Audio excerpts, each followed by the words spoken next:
看就知道你别有用心。我就知道，你见到那几样菜一定会明白。如果你清醒的受刑，活到最后真死的那一刻都不会停止挣扎。只有这么做，才能骗过行刑的人。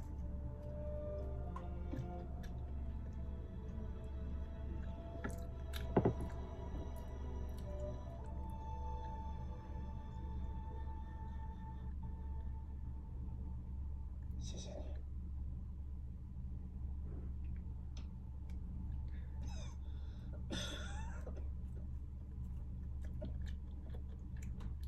你还要感谢一个人。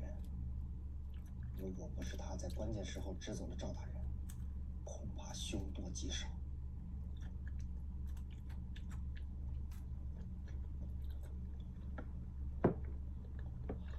臧大人，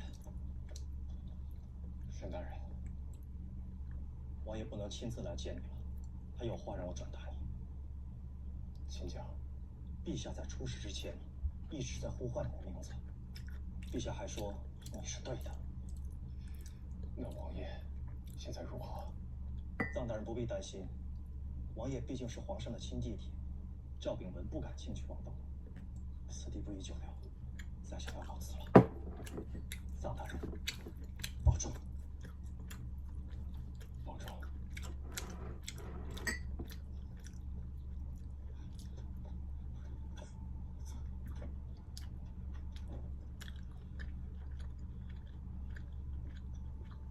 臧海，接下来你怎么打算？我要去东夏。东夏？赵秉文跟我说，他要带着维系去东夏，在那里打造自己的军队。我必须去阻止他。那我和你一起去。我不能让他得逞。而且你从未去过东夏，我更熟悉那里。可是现在除了我跟小海，其他人都上了缉拿令，这个城不好出啊。官方石雷还有黄六元妻都留在这里，我自己想办法和你们会合。师傅，我们要带安徒一起走。事不宜迟，我们准备好就出发。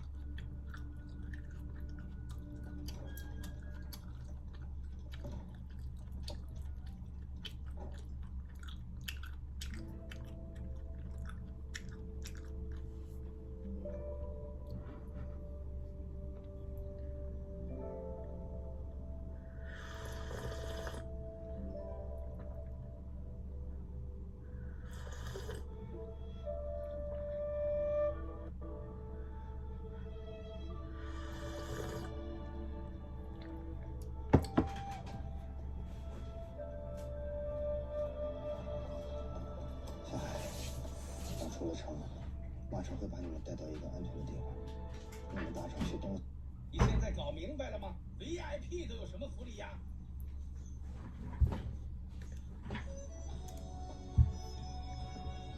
成为爱一饭的 VIP， 不仅连视频广告都看不到，4K 超清电影电视剧随便看了，那真是太牛批了。乘去东。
Big slut. Things I've been called plenty of times before, but it does not define me. Heartless, moody, lazy. Coffee. Skinny. Are you want to try bitchy? You want bitchy? Yeah. It's amazing how so many beautiful people have been called so many ugly words. So, my word is cow. It's cold. I don't understand how people can be so mean and say such horrible things. Like, I would never, say like any of these words to anyone. So yeah, it does get to me a lot. In life, I've been such an arrogant little prick. So I feel like in life I've been definitely arrogant and stuck up in a sense. Especially in the retreat, not really caring about other people's opinions, how they feel, but I don't think that I'm arrogant anymore. I don't think you're arrogant either. And with the help of Francesca, I've moved forward and I've broken down these barriers, I've broken down this label, and I think I'm a more open-minded, well-rounded human. No, there's always one. I ain't got a clue what's going on today.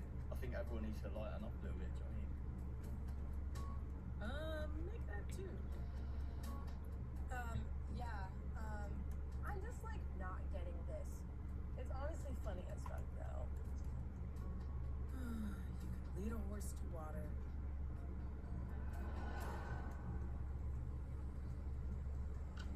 So you want to tell me about how you can control? So in my past relationships, anytime I'm looking for a certain thing in a guy and I don't get it, I either try to do it for them or tell them what to do so I can basically have the guy that I'm looking for instead of letting them be the guy that I want them to be. So when is the last time someone was called controlling? My child's father, my last relationship. It felt good to open up to Sean. I feel like we're gonna continue to take steps forward from here. And I feel like at the end of the day, we're kind of taking these steps together because I care about him a lot. What am I going to be writing? You're gonna be writing Psycho. It's pretty savage. I went through some really, really awful things, things that I've become sort of desensitized to. That's what everyone says in an argument, don't they? When in reality, it is a word that does actually hurt. Yeah. But I am so excited, and you know what? More relieved to just be free to build myself again, build my character, and move forwards.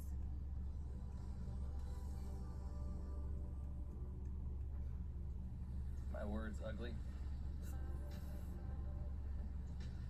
Growing up, I was bullied throughout my childhood. Things that were said to me really made me put on a big front. Before I came in here, I was concerned about what people thought of me, seeking validation in women, and just having a pretty shallow existence when it comes to my relationships. I just have never had a sense of self-confidence as far as looks go. In a way, it helped me do other things in my life. Forced me to learn how to do things that didn't matter what you look like. But I don't wish what I went through on anybody. Thanks to Lana, I feel really at peace with myself. I think I really took sex for granted, and I'm going to be more particular at who I share it with. And I'm okay with who I am. Guys, this is the part where you hug him? No one? Okay. Cool. Congratulations, you have completed your final workshop. Now go to the ocean and wash away those labels for good.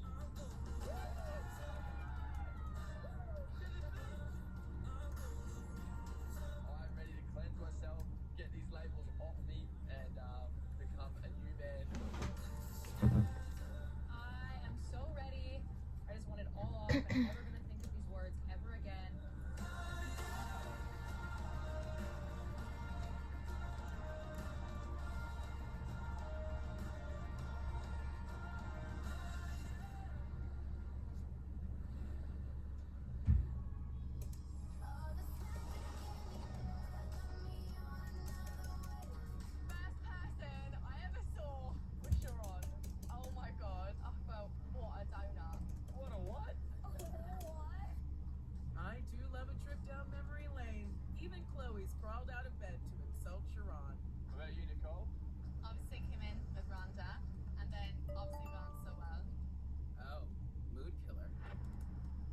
time Lana comes, 9 times out of 10 is not really good news.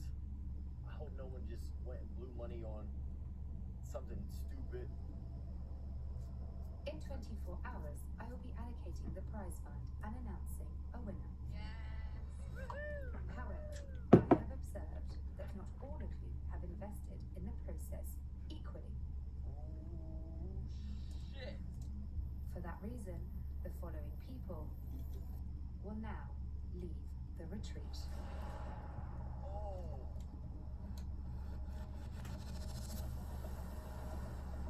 Lana, how could you keep this from me? I'm absolutely shit me dax. In Australia, that means I've shit my pants. Thanks for the translation. My heart just started pounding. I was absolutely not expecting this at all. My heart is fucking racing. My heart's racing too. Oh, sorry, I'm leaning on my mic. Madison. Oh my god. It definitely sucks, but at the end of the day, like, everything happens for a reason. Do you know what? I think the Madison leaving, like, I've seen that coming. She was just there, wasn't she? Like, what was she really doing? Who knew Corey had psychic powers? And Jeez, Lana.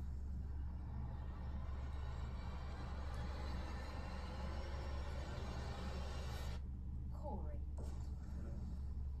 Didn't see that one coming, did you? Both of you must now leave. Yeah, guys. I've come in, like, Lana's tried to tame me. Like, I'm just gonna go back into the outside world and go back to shagging bears. Plain and simple. Corey, he didn't learn a thing. But I bet the others are sad to see him go. Do you know what? I'm not really bothered, to be honest. Maybe not. See you later, guys. Less people, more money. Adios. We're not running a charity here. Like, Lana's on point. This ain't no holiday retreat, you know what I mean? It's to make people better. And if you can't take that, then you just leave. Our person, I think, should have a cut of the money if you haven't really developed or shown any progress.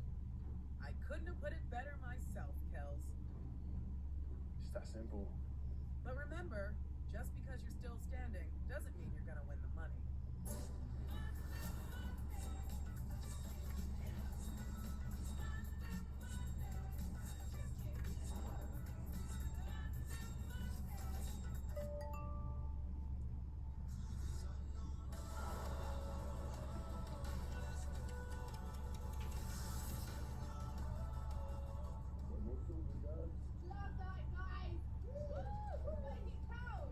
It's the final morning, and discounting a last-minute orgy, the prize fund is looking pretty healthy. I could do with $75,000. But I think she'll pick Harry and Francesca. Yeah, I agree. This isn't couples retreat. This is self-improvement. But it might go to a couple, which is a bummer. All the lessons we've learned from the workshops, from Lana, like, we've really took them on board and we've helped each other grow. Yeah, if I don't get the money, I'll be a bit annoyed, obviously, because it's 75 bloody K. But at this moment in time, I'm not confident. I think out of everyone, Rhonda and Sharon have had the most progress. I actually built this last night when you were asleep. As if prize fund paranoia wasn't rife enough in the retreat. You want that big bird? The couples are going into who loves who more overdrive. Cheers to the good times, bad times. I've got my dream girl right beside me. She's sunny. She's always laughing at me. Or with me. I don't know. I think it's at me. Like, come on. What a time. I have never been so obsessed with someone in my entire life. Like, the way I feel for him is like burns, but it ignites like your insides, and it's like, I trust Harry with my life. I've never trusted someone so much. What are we gonna do as soon as we get out? I mean, you're coming to Vancouver. No way. Like, I've never been.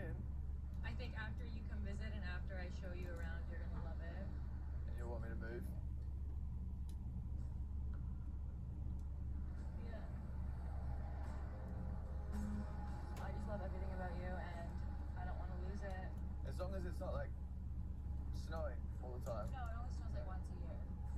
Let's go. Me and Francesca are honestly like pineapples on pizzas. We're just perfect together. I'm ready to move wherever she wants to be. Like, I'm ready to give her 200%. She is the bee's knees. This whole experience has been absolutely magic. And I want to thank you for your participation.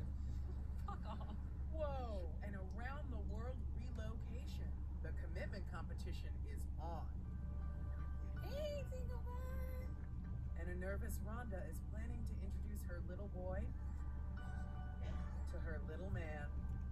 We just made it official as far as like being a couple. I think I kind of ready for Sharon to at least meet Amari. I miss you. He's definitely gonna have a challenge on his hands, and he's gonna really have to win my baby's heart.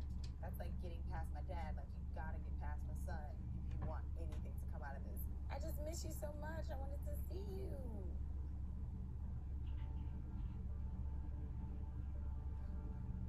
I'm definitely nervous. I have butterflies in my stomach. I'm not just talking to any ordinary kid. I'm talking to the kid of the woman I'm planning a future with. So, will he like me? That's basically it. Like, I just need Amari to like me. Amari, say hi. Hey, Amari. Can you say Sharon? Mari. The classic baby defense mode, like, I'm not talking to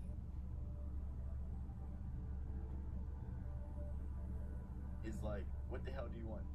He looked at me like, who are you?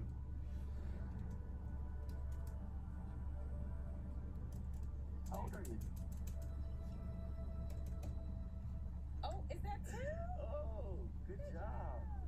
Oh my gosh. I guess that's baby steps, and I'll take that over him just hanging up the phone because he does that quite often. Mommy's gonna go bye-bye, but I'll be home in a little bit. Bye, Stinkerbutt. It definitely was a big deal for me, but I feel good.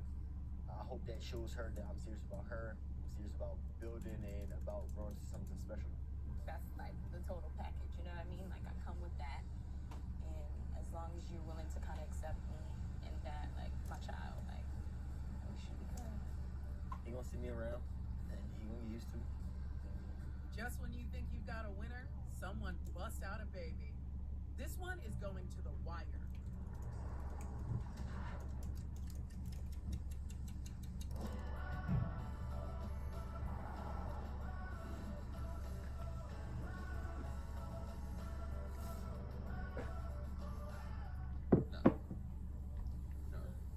That is a winner. The money situation is on everyone's minds tonight. It is a big one. I think it would be epic for Francesca to get the money, because I think if anyone deserves it, it's her. I feel like there's multiple people in here that have shown significant personal growth, and it'd be hard to isolate one person who's potentially grown the most.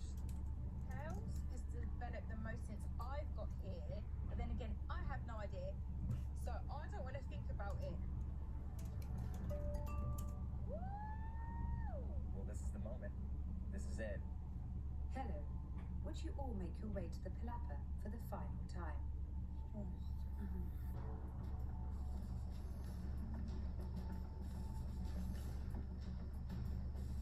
Okay, people, it's time to find out who will win the money.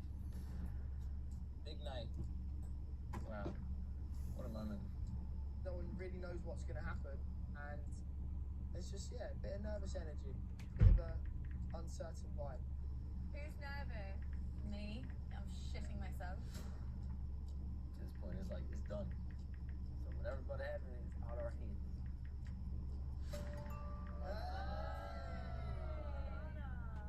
Here we go. Phones on silent and popcorn at the ready.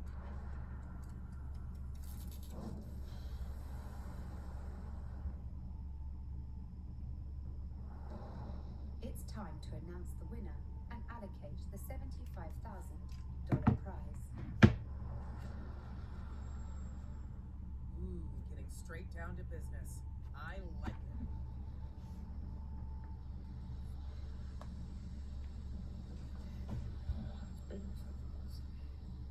Medic on standby for Harry.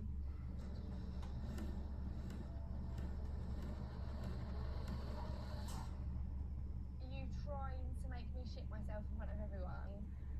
And a diaper for Chloe, just in case. With the following people, please stand up. I've stuck to rules since getting here. Harry, Chester, reckless. Like someone consistently is breaking the rules, does get the prize from. You kind of feel mugged off, to be fair.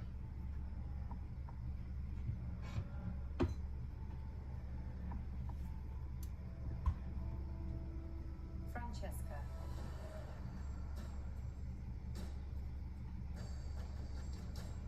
Lana, what are you doing? That was popular. And Harry. Congratulations, you never have to work again. Decided to give Harry and Francesca all the money.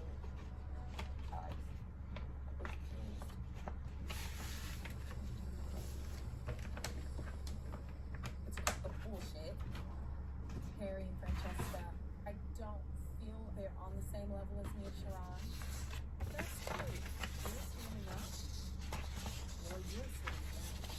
Still good. Hold on his hand. They're gonna win this. This is amazing. I'm gonna be a medic in a minute.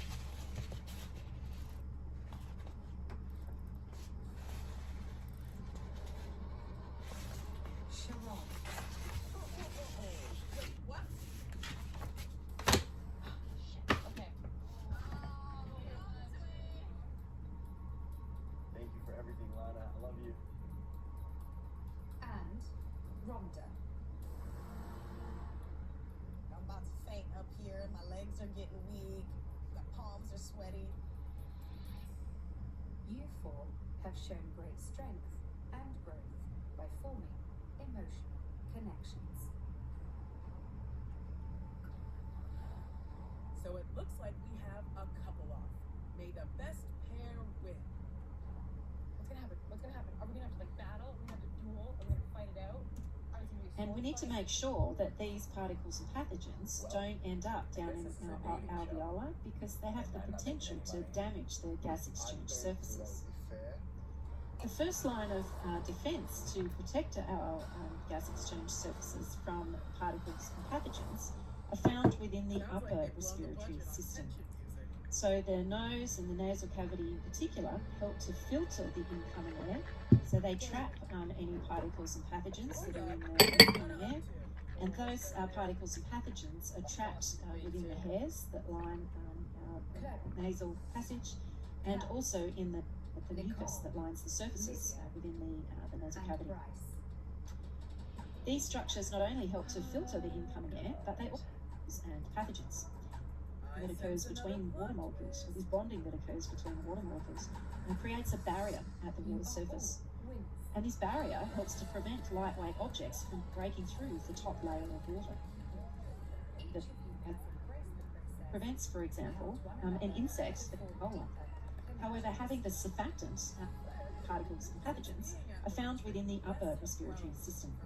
So the nose and the nasal cavity in particular help to filter the incoming air. So they trap any particles and pathogens that are in the incoming air. And those particles and pathogens are trapped within the hairs that line the nasal passage and also in the mucus that lines the surfaces within the nasal cavity. These structures not only help to filter the incoming air, but they also help to warm and humidify the incoming air as well.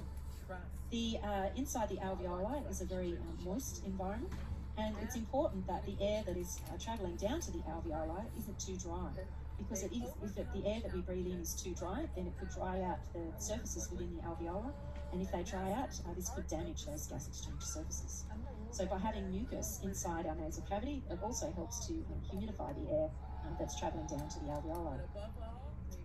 The arrangement and blood supply to structures within the upper respiratory system also helps to warm the incoming air so that the air is approximately the same temperature as that which is found down in our lungs.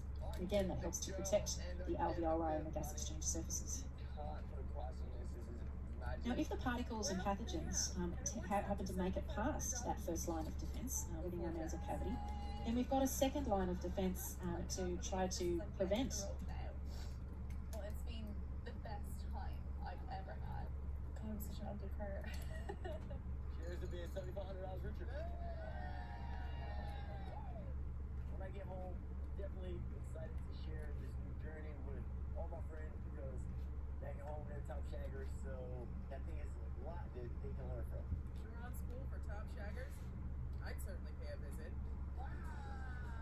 It's not that one person deserves it because they've gone on a journey by themselves. Everyone has done this together. Everyone's played a part in Gas exchange everyone's surfaces. journey. Those So it gas seems exchange right that surfaces. everyone- Structures not only help to filter the incoming air, but they also help to warm and humidify the incoming air as well. The inside the alveoli is a very moist environment, and it's important that the air that is travelling down to the alveoli isn't too dry, because the air that we breathe in is too dry, then it could dry out the surfaces within the alveoli, and if they dry out, this could damage those gas exchange surfaces. So And the rules no longer apply.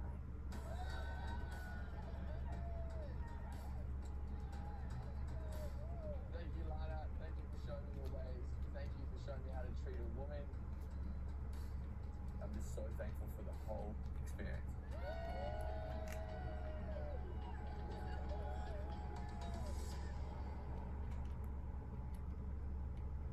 But can I go now because Francesca needs to be.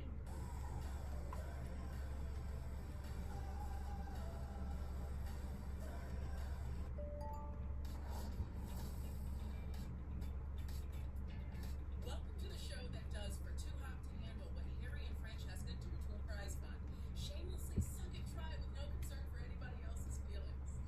Anyway, without further ado, it is time to meet the show's effortlessly gorgeous stars. Give us a wave, everyone. I'll be honest, I just did that to check where all your hands were. Wise move, Desiree. Lovely to see you all. Hello. I hope you are all continuing to make deeper and more meaningful connections. First up in my hot seat is the couple whose relationship was as sexually charged as it was fiscally reckless. Before we talk to them, let's take a look at some of the best bits.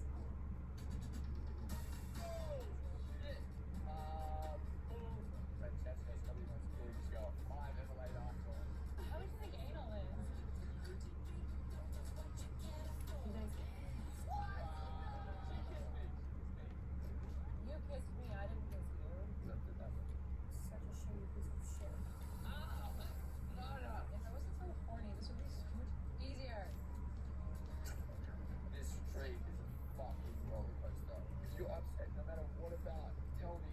I don't really want to be spending my time with anyone else than you. Thank you, Lana. You naughty little possum. having mucus inside our nasal cavity, it also helps to humidify the air that's travelling down to the alveoli. Just shows that we do have something. The arrangement and blood supply to structures within the upper respiratory system also helps to warm the incoming air so that the air is approximately the same temperature as that which is found down in our lungs. Again, that helps to protect the alveoli and the gas exchange surfaces. Now, if the particles and pathogens happen to make it past that first line of defence within our nasal cavity, then we've got a second line of defence to try to prevent the particles and pathogens from reaching our alveoli. And that second line of defence is called the mucus escalator. So remember that most of the conducting surfaces within the respiratory tract are lined with pseudostratified ciliated columnar epithelium and mucus cells. So here are the mucus cells within that epithelium, and those mucus cells secrete mucus, which sits on top of the cilia. The cilia all bend in one direction, and that bending helps to propel the mucus from the bronchioles, the bronchi, and the trachea up. I think we can safely say that almost everyone in the world is now watching your love story unfold. So, where are you It's guys found down now in our in lungs. your And relationship? again, that helps to protect What is the happening? alveoli and the gas exchange surfaces. Take it away. Now, if the particles and pathogens happen to make it past that first line of defence within our nasal cavity, then we've got a second line of defence to try to prevent the particles and pathogens from reaching our alveoli. And that second line of defence is called the mucus escalator. So remember that most of the conducting surfaces within the respiratory tract are lined with pseudostratified ciliated columnar epithelium and mucus cells. So here are the mucus cells within that epithelium, and those mucus cells secrete mucus, which sits.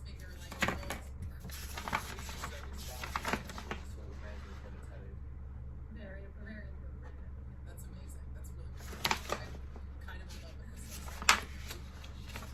And then she came to Australia, and then we decided that it was probably best to have a break for a bit because we weren't seeing eye to eye on a couple of things. And then 8 months later, I get drunk, and I decide to text Francesca and say that I want to FaceTime her. And then next thing you know, we're back and better than ever before. You sent me like, I think it was like 50 videos of us like just being cute over like the beginning of our relationship. I was like, I knew right when we broke up that we were gonna get back together. I just knew that we could just get apart. When I got all the videos, it was very nostalgic. On top of the cilia. Every time we fight, we get The cilia all bend in one direction, and that bending helps to propel the mucus from the bronchioles, the bronchi, and the trachea out towards the pharynx. The particles and pathogens that we breathe in gets caught in the mucus, and those pseudostratified ciliated columnar epithelial cells propel the mucus back up to the pharynx, where it can then enter the esophagus and go down into our digestive system to be destroyed by acids and enzymes in the stomach.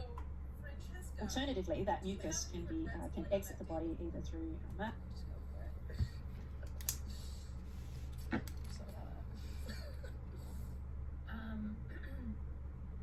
I made me regret how flirtatious it got. It was really hard to watch that back. So I was like, oh, did I really say that? Like, I was like nervous about how Harry would react.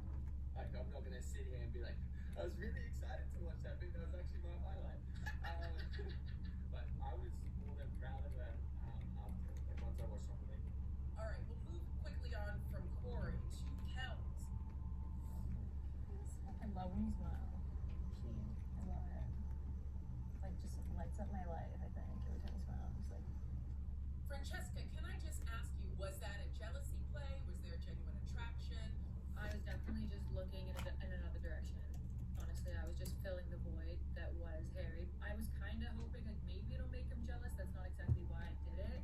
Kel, I knew was interested, but after that date, I was like, this is not what I wanted, and I was honestly thinking about Harry the entire time. He shot his shot and he missed the mark, so I'm always.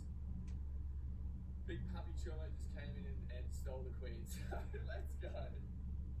Big Papi Chulo, you have been living in LA for a while. What? All right, so now I want to know about the future of you two. Obviously, we've got to get past global pandemics and things, but have you got anything you want to share with us about future plans, maybe? Well, Francesca's looking at moving to LA, and we've also been looking at rings. All right, so now I want to know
through our nose as well, which also has this pseudostratified ciliated filament at the beginning. Now, if the particles and pathogens make their way all the way down into the alveoli themselves, then there's also a defense mechanism within the alveoli to help tackle the pathogens and particles. And that last line of defense are the alveolar macrophages. So these are a type. David would be like a good preacher. Think of your nan. Think of your nan. Oh my god. You're like a god of piano. Nice. Beep beep. There was no fireworks. It was more like a 1, 2, 3. Who is this sex god? You have to be honest with me, Corey. No, I don't want to take things further. That's that then, isn't it? I'm not giving you the opportunity, babe. I know my worth, and I'm not going to let any more Corey take me for a Phagocytes that can phagocytose particles and pathogens that make their way down into the alveoli, and thus help to remove the particles and pathogens and protect the gas exchange surfaces. Okay, so we finished our overview of the structure and function of the respiratory system and how the respiratory system is protected. We're going to leave it here for now, and in the next lecture we're going to pick up and start talking about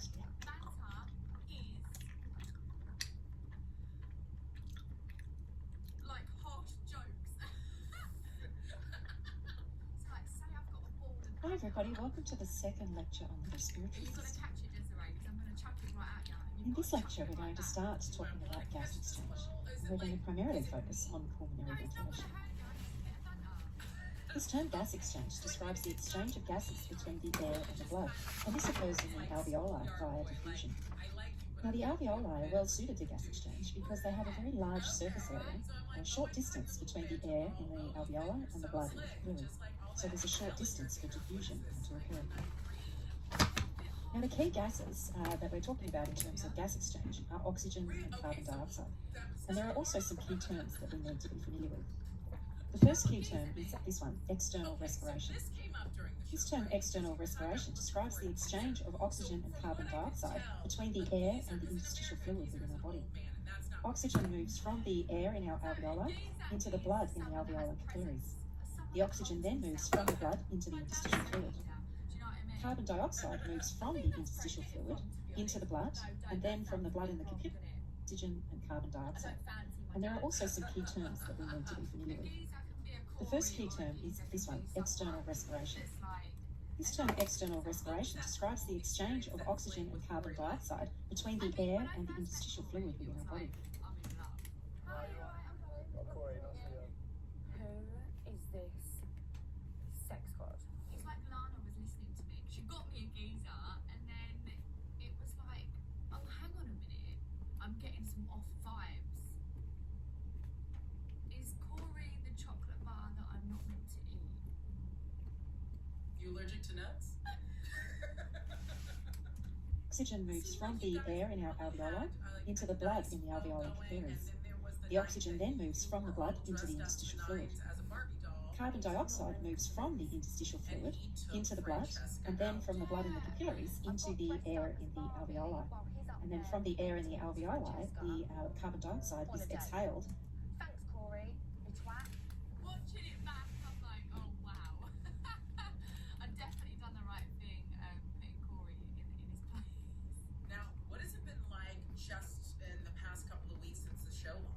My phone has literally blown up. It's smoking. It's on fire. I was not prepared for the amount of positive response, and that's something that has definitely lifted my confidence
included a little key up here that we're going to use from now on within the respiratory system lectures. And this little key is hopefully going to help you to remember the direction of gas movement. So oxygen is something that we want, and carbon dioxide is something that we don't want. Carbon dioxide is a waste product. So if we keep this in mind and have a look back down here, oxygen is something that we want. So when we breathe in, we bring oxygen into our body, into our lungs. The oxygen from within the air in the alveoli then moves into the blood in the alveolar capillaries. And the oxygen then moves from the blood in the alveolar capillaries, distributed throughout the body, and then moves from the blood into the interstitial fluid. Carbon dioxide is something that we don't want. So carbon dioxide is going to move from the interstitial fluid into the blood, and then from the blood into the air in the alveoli. And then once the carbon dioxide is in the air in the alveoli, when we breathe out, that carbon dioxide can be exhaled and removed from the body. The second term that we need to be familiar with is internal respiration. This term describes the exchange of oxygen and carbon dioxide between the interstitial fluid and the cells within it. That's right. On a sexy accountant's wall calendar, he would be January through December. Let's take a look at this fine figure of a man. Kels is the accountant. That don't cost me money. Unless that kiss is gonna bring someone out of a coma, I don't want to hear it. I'm paying for a room I don't even get to use. You want to lose $3 grand really bad right now, don't you? That's at least $3 grand right now. It's accountant. It's not So really oxygen is something that we want, so it's going to move from the interstitial fluid into the cells. Carbon dioxide is something that we don't want, and cells don't want carbon dioxide. So the carbon dioxide is going to move from our cells into the interstitial fluid.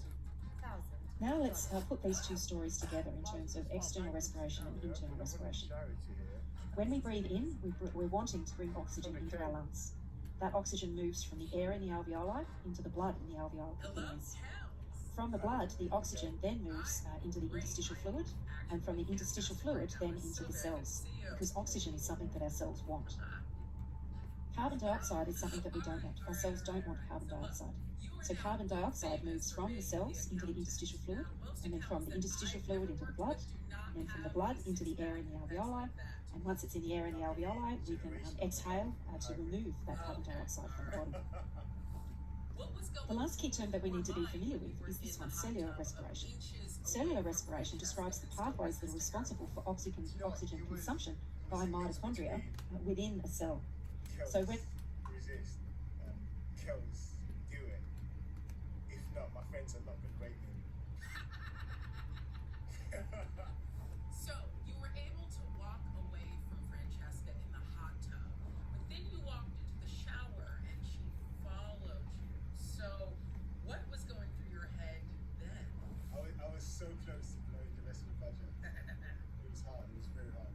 Was it very hard? Extremely hard. There's a reflect. You gotta take your shot when you got it, right? Are you still single? Yes, I am. I've seen that video of Emily Ratajkowski who says that she is massively into you. Have you seen that? And more importantly, what are you planning on doing about that? I don't really want to comment. mitochondria make energy, they require oxygen to do this, and part of that chemical reaction involves the generation of carbon dioxide. So carbon dioxide is essentially a waste product when cells make ATP or energy. And the carbon dioxide that's created through these chemical reactions needs to be removed from the body, and that carbon dioxide is removed through internal and external respiration processes. Over the next several slides, we're going to focus on external respiration, the exchange of oxygen and carbon dioxide between the air and the interstitial fluid. External respiration involves three integrated steps, and the first of these is pulmonary ventilation. The term pulmonary ventilation describes the act of breathing, so moving air into and out of the lungs. The second of the integrated steps is gas diffusion, and this involves diffusion of oxygen and carbon dioxide between the air in the alveoli and the blood in the alveolar capillaries, and also diffusion of these gases between the blood and other tissues in our body, the interstitial fluid within our tissues. The third of the integrated steps is transport, and this refers to the transport of oxygen and carbon dioxide between the blood in the alveolar capillaries and capillaries that are located elsewhere in the body. So it's transporting oxygen and carbon dioxide within the cardiovascular system through blood vessels. we're going to look at each of these steps in detail, but we're going to spend the remainder of this lecture focusing on pulmonary ventilation. So moving air into and out of our lungs, or pulmonary ventilation, is governed by several physical principles. The first involves atmospheric pressure. This term atmospheric pressure describes the pressure that's exerted on ourselves or another type of object by the weight of the Earth's atmosphere. So if we're standing beside the ocean, this pressure that's exerted by the weight of the Earth's atmosphere is equivalent to 760 millimetres of mercury. So that's the atmospheric pressure at sea level. Now, this pressure, or atmospheric pressure, affects our bodies and everything else around us. And the effect involves a compression effect, so it's a pressure that's exerted on us. Atmospheric pressure is the first of the physical principles that influence pulmonary ventilation. The second is pressure gradients. Now, air flows from an area of a high pressure to an area of a lower pressure. Thus, if the pressure of air outside of our body is greater than the pressure of air in the lungs, then air will flow into the lungs, because air flows from an area of high pressure to an area of lower pressure. If the pressure of air outside of the body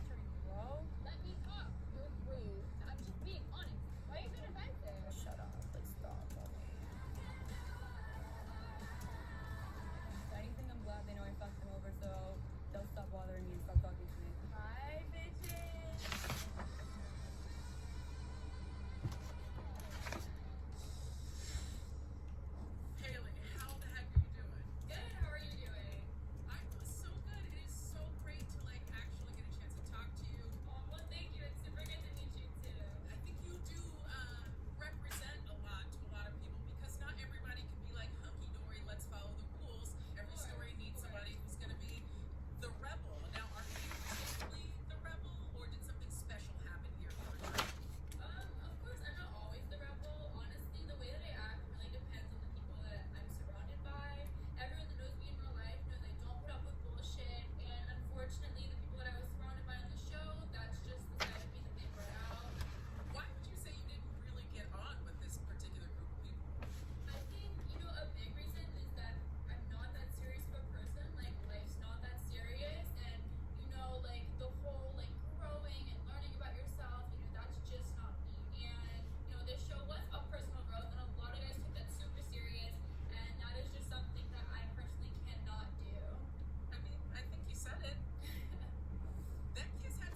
moment I can be the man that she needs me to be. A lot of people think like Sharon only wanted Ronda after David. No, I wanted her the whole time, but I had this front up so high that I was afraid to bring it down. That I realized that if I didn't, I was gonna lose her.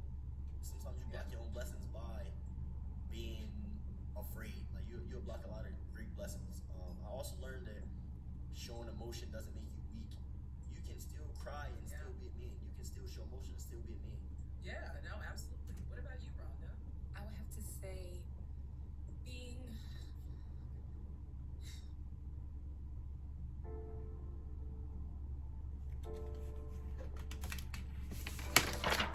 Rhonda, it would seem that you are a bit emotional right now. Can I ask what is coming up for you?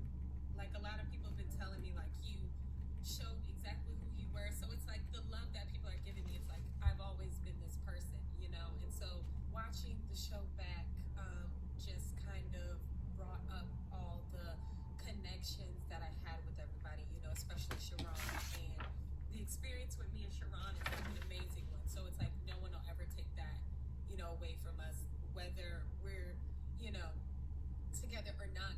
It's just like I wish I could go back and kind of capture some of those moments again, but it's like I'm just gonna make new ones from here. I'd be curious to ask you both, what does the future hold for Sharon and Rhonda, or Sharonda as the world now knows and loves? As you know, we are together. Don't say that. I know, it breaks my heart. Don't say that again. Oh my God. Maybe the sparks Is less than the pressure of air in our lungs, then air will flow out of the lungs because carbon dioxide between the blood in the alveolar capillaries and capillaries that are located elsewhere in the body. So it's Any response to that, Rhonda? transporting oxygen and carbon dioxide within the cardiovascular system through blood vessels. We're going to look at each of these steps in detail, but we're going to spend the remainder of this lecture focusing on pulmonary ventilation. So moving air into and out of our lungs, or pulmonary ventilation, is governed by several physical principles. The first involves atmospheric pressure. This term atmospheric pressure describes the pressure that's exerted on ourselves or another type of object by the weight of the Earth's atmosphere. So if we're standing beside the ocean, this pressure that's exerted by the weight of the Earth's atmosphere is equivalent to 760 millimeters of mercury. So that's the atmospheric pressure at sea level. Now, this pressure, or atmospheric pressure, affects our bodies and everything else around us. And the effect involves a compression effect, so it's a pressure that's exerted on us. Now, atmospheric pressure is the first of the physical principles that influence pulmonary ventilation. The second is pressure gradients. Now, air flows from an area of a high pressure to an area of a lower pressure. Thus, if the pressure of air outside of our body is greater than the pressure of air in the lungs, then air will flow into the lungs, because air flows from an area of high pressure to an area of lower pressure. If the pressure of air outside of the body is less than the pressure of air in our lungs, then air will flow out of the lungs. Because remember, air flows from an area of a high pressure to an area of a lower pressure, and if the pressure in the lungs is the higher of the two pressures, then air is going to flow out of the lungs. The third physical principle that influences pulmonary ventilation is the relationship between the volume and the pressure of a gas in a sealed container. The pressure of a gas within a sealed container can change by changing the volume of the container. I've got a little example here to help explain this. So here we've got a container that contains a gas in it. And in this container, the gas molecules don't have much room to move around in because it's a small container, it has a smaller volume. But if we took the gas that's inside this container and we put it in a larger container instead, one that had a larger volume, then the gas molecules have more room to move around in the larger container than they did in the smaller container. Because the gas molecules have more room to move around in the larger container, they aren't under as much pressure as they were in the smaller container. So by increasing the volume of the container, you decrease the pressure of the gas inside the container because those gas molecules have more room to move around. Now let's have a look if the opposite occurred. Now let's say we've got a gas in this large container, so we've got a large volume, and we're going to put that gas into a smaller container or a smaller volume.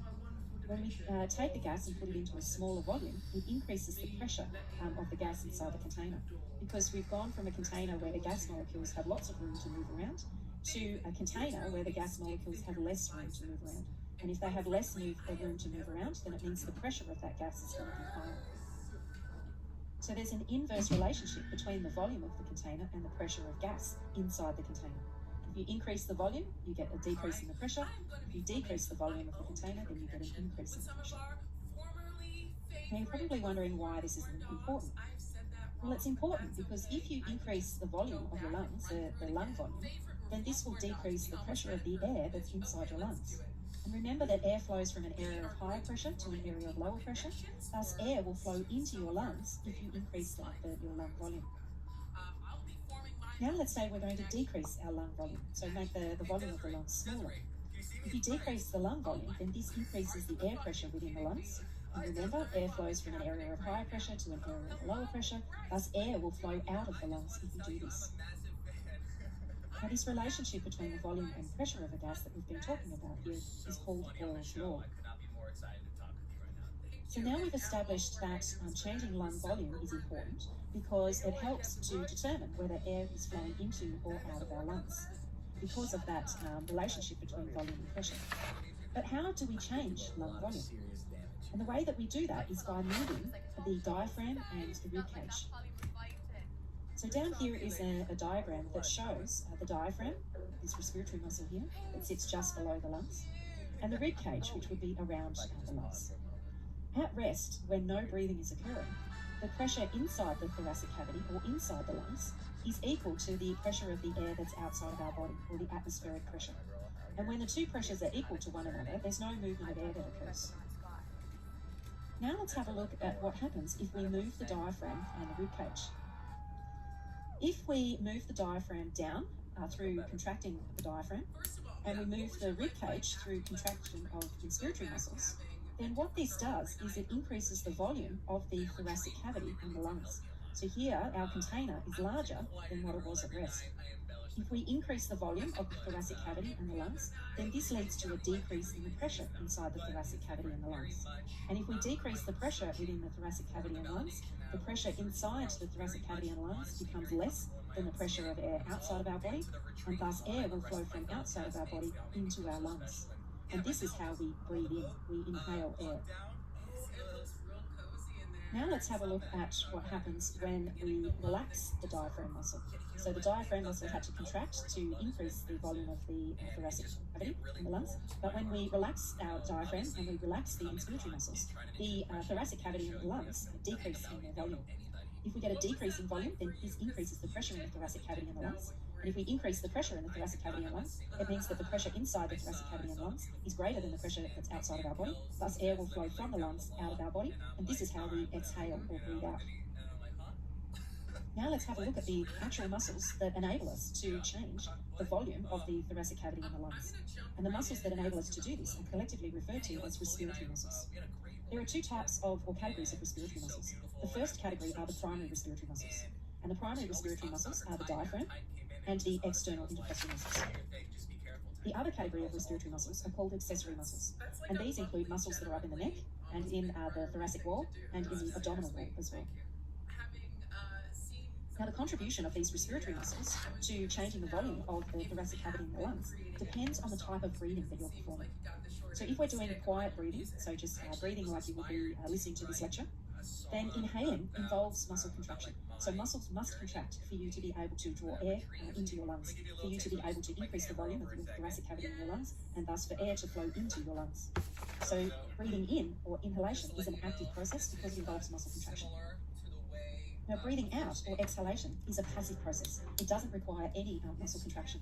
So by relaxing the respiratory muscles, enables you to decrease the volume of the thoracic cavity in the lungs, and therefore to force air out of your lungs and to breathe out.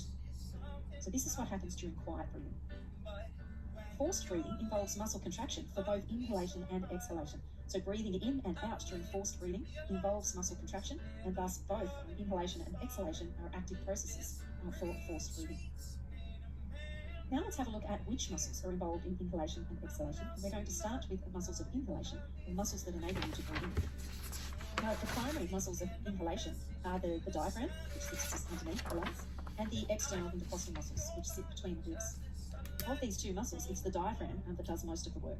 So it contributes about 75% towards inhalation, whereas the external intercostal muscles only contribute 25%. Now, these two muscles, these primary respiratory muscles, contract during quiet inhalation and forced inhalation. So they contract for both types of inhalation, or both types of breathing. For forced inhalation, you also end up contracting some accessory muscles of inhalation. And these accessory muscles of inhalation are found in our neck, like the sternocleidomastoid muscle and the scalene muscles, and also in our chest wall, like the pectoralis minor and the serratus anterior muscle. So these accessory muscles of inhalation only contract during forced inhalation. They don't contribute to or don't contract in quiet breathing. Now let's have a look at the muscles that are involved in exhalation. There aren't any primary respiratory muscles involved in exhalation because exhalation during quiet breathing is a passive process. It doesn't involve muscle contraction. But if you wanted to do forced breathing or forced exhalation, then you achieve this through contraction of these accessory respiratory muscles of exhalation. These include the transverse thoracic muscle, the internal intercostal muscles, and the rectus abdominis muscle, so one of your ab muscles. Now, the contraction and relaxation of those respiratory muscles helps to establish pressure gradients that help you to breathe in and out. So remember that atmospheric pressure, or the pressure of air outside of our body, is 760 millimeters of mercury at sea level. The pressure inside our lungs, or inside the alveoli, which is called intrapulmonary pressure, is 759 millimeters of mercury when we're breathing in and we're inhaling, and it's 761 millimeters of mercury when we're exhaling or breathing out. And this is during quiet breathing. So during quiet breathing, like you're doing now while you're watching this lecture, the pressure gradient that exists between the air inside the alveoli and the air outside of our body is only very small. It's 1 millimeter of mercury during inhalation and 1 millimeter of mercury during exhalation. And this small pressure gradient is sufficient to help us to breathe in and out during quiet breathing. If we need to do forced breathing or heavier breathing, then those respiratory muscles help to establish larger pressure gradients that help to move more air into and out of our lungs. For example, if you were performing heavy maximal breathing, then the pressure inside your alveoli, the pressure of air inside your alveoli, or the intrapulmonary pressure, can get down to 730 millimeters of mercury, which is a much bigger difference than what we had during quiet breathing. And if you are exhaling during heavy maximal breathing, then the pressure can get up to about 860 millimeters of mercury within the alveoli. And this can be achieved if that glottis is kept closed, so the glottis being one of the structures within the larynx. So during heavier breathing or more forceful breathing, the additional contraction of the respiratory muscles can help establish larger pressure gradients that help to force or move more air into and out of the lungs. The pressure gradient that helps to move air into and out of our lungs is also influenced by the pressure within the pleural cavity, the intrapleural pressure. So remember that the pleura consists of two serous membranes, and those two serous membranes are the parietal pleura and the visceral pleura. And in between those two pleura is the pleural cavity, which contains pleural fluid. So the pressure within the pleural cavity, between the parietal and the visceral pleura, also contributes to the pressure gradients that enable us to move air into and out of our lungs. On average, the pressure within the pleural cavity is about 756 millimeters of mercury during quiet breathing, but it can change more than that during forced breathing. Now let's summarise how these pressure gradients affect pulmonary ventilation, or the movement of air into and out of our lungs. So up here, let's first of all have a look at the intrapulmonary pressure, the pressure of air that's inside the alveoli. On this particular diagram, 0 represents atmospheric pressure, so which is 760 millimeters of mercury. This y-axis represents the change in intrapulmonary pressure. Here is a 1 millimeter of mercury increase in pressure and a 2 millimeter of mercury increase in pressure. And here would be a 1 millimeter of mercury decrease in pressure and a 2 millimeter of mercury decrease in pressure. So when we want to inhale air, what happens is we contract the diaphragm muscle and the external intercostal muscles. And this increases the volume of the thoracic cavity and our lungs. This increase in volume of the thoracic cavity and the lungs helps to decrease the pressure of air inside the alveoli